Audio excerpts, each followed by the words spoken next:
Hello everybody, happy Sunday, happy Mother's Day to all the moms out there. I am going to be making a dessert tonight, and apple pie is my favorite dessert. Isn't it yours, babe? Apple pie? All right, to apple pie fans, I'm not making an apple pie for anyone who guessed that from my Instagram story, but I'm making something akin to it, but easier, apple crisp. And this kind of reminds me of my mom, because when I was a kid, I did not request a birthday cake. I always requested a birthday pie, and she always made apple pie, and it was so delicious. She made apple crisp too. So this kind of reminds me of my childhood and growing up and her. So Susan Warfield, she makes the best apple desserts. Okay, let's talk about the crisp topping first, shall we? I have already measured out in this bowl 3/4 of a cup of all-purpose flour. I'm going to add to that 1/3 cup of just regular white granulated sugar. That goes in.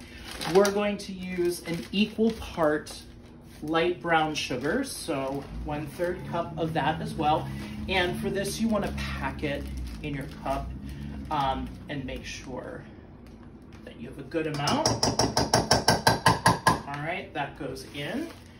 And my crisp topping, I like to use oats, a 1/2 cup of oats. Heads up, these are old-fashioned oats.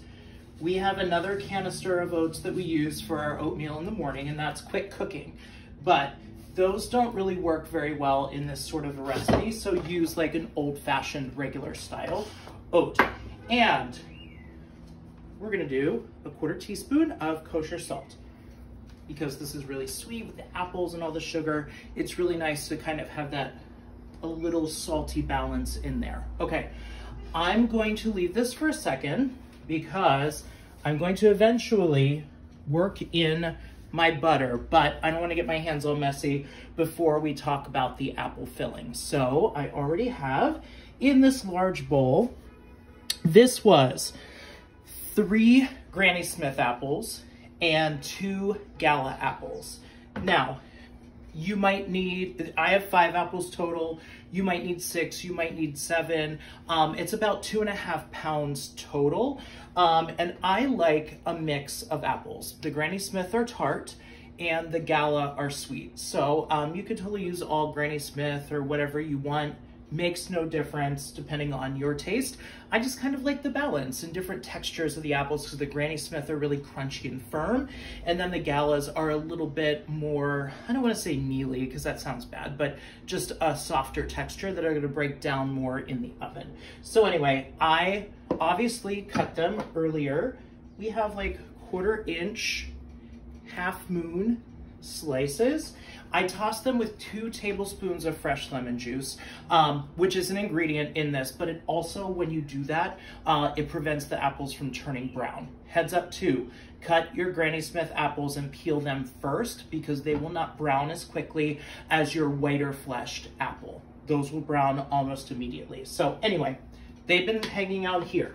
I want to add my fun things to this. So this filling, this is plenty sweet with the topping, but we need a little sugar, just 1/4 cup of regular white sugar for our apples. So that is going to go in. And don't add the sugar or flour to your apples until pretty much right before you're ready to bake this, because it will draw the moisture out of these, and you don't want it to be soupy. So as a thickener, I'm gonna do 2 tablespoons of all-purpose flour, and that'll just help the juices that the apples will give off tighten up and become a little thicker. Again, even sweet things need some salt, so just 1/8 teaspoon of kosher salt is totally fine for this. And we're gonna do a 1/2 teaspoon of ground cinnamon, because apples and cinnamon are a match made in heaven for me. I'm just gonna continue using my 1/4 teaspoon, so that's why I put in 2 of those. And then we're gonna do just 1/4 teaspoon of ground nutmeg in here. All right, that is the filling. We are going to give this a toss, and what you want to happen is for all of these apple slices to be well coated in the cinnamon and sugar and flour. And thankfully, with the cinnamon here, we can really tell when these are well coated, as opposed to just putting sugar in here. Okay. And again, you don't really want to do this ahead of time. You can cut your apples, let them sit in the lemon juice, that's fine. But don't add the sugar or the flour until later. All right, back to our butter.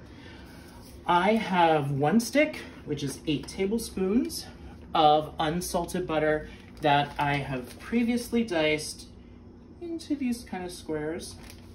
And I'm going to throw that into our mixture. Now for me, hands are the best way to do this. Maybe you could cut this in with a pastry cutter. I've never really tried that, but I just think that's the best. So what I do first is sort of break up the brown sugar and then start tossing all of the butter pieces in the flour and the sugar and the oats and everything. Okay, I feel good. Now, I'm gonna go through this mixture and rub the butter between my fingers so it sort of flattens it and starts to incorporate this into the mixture.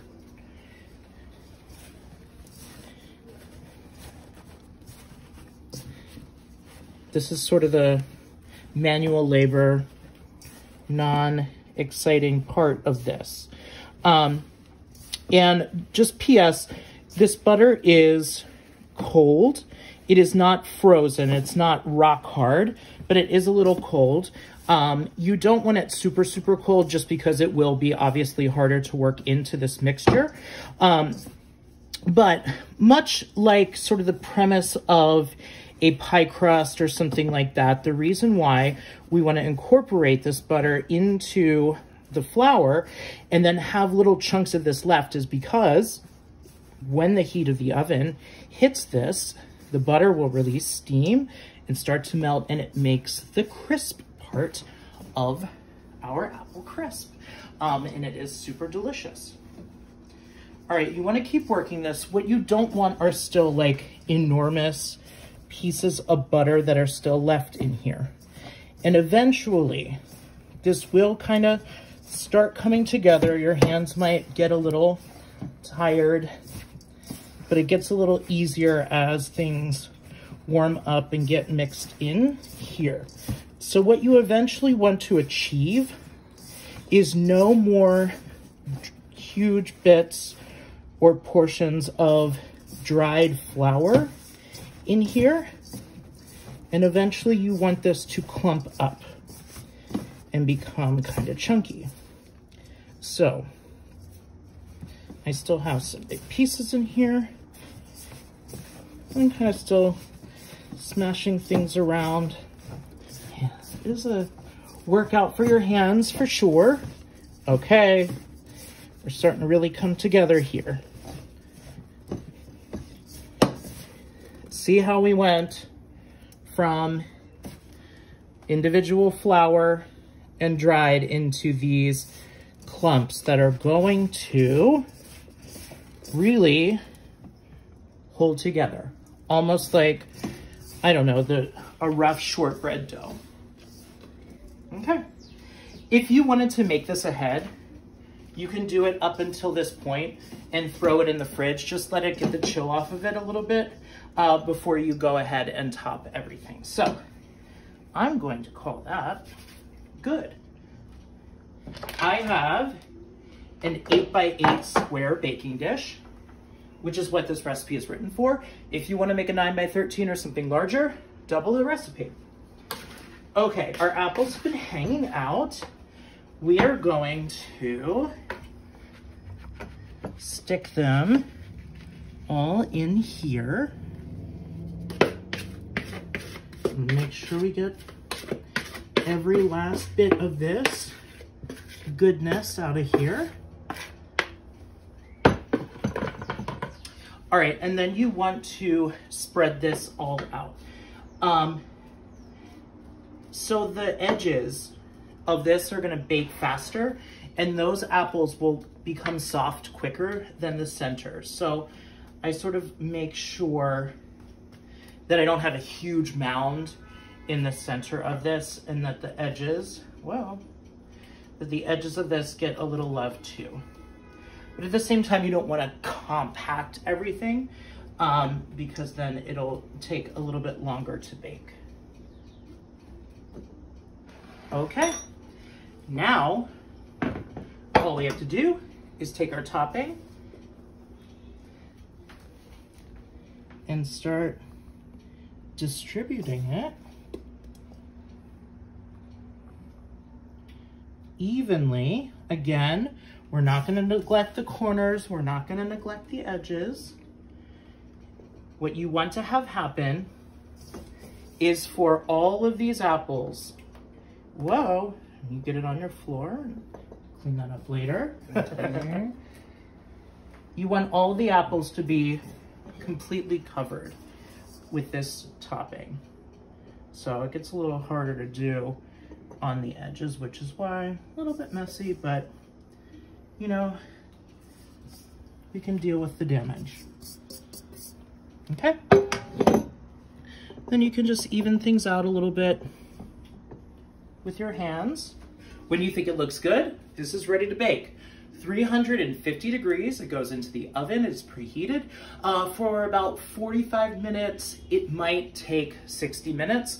It depends on how thick your apple slices are and what type of apples you use. Again, Granny Smith tend to take a little bit longer to cook than anything else. So your topping should be really nice and crisp and browned, and then the apple should be bubbling up almost over this crisp topping at the sides. And that's how you know it's done. Take it out, let it cool for 10 minutes, serve it warm with vanilla ice cream. It is really, really good with vanilla ice cream. I highly suggest it. All right, anyway, happy Mother's Day again, everybody, especially Susan Warfield. And I can't wait to enjoy this later.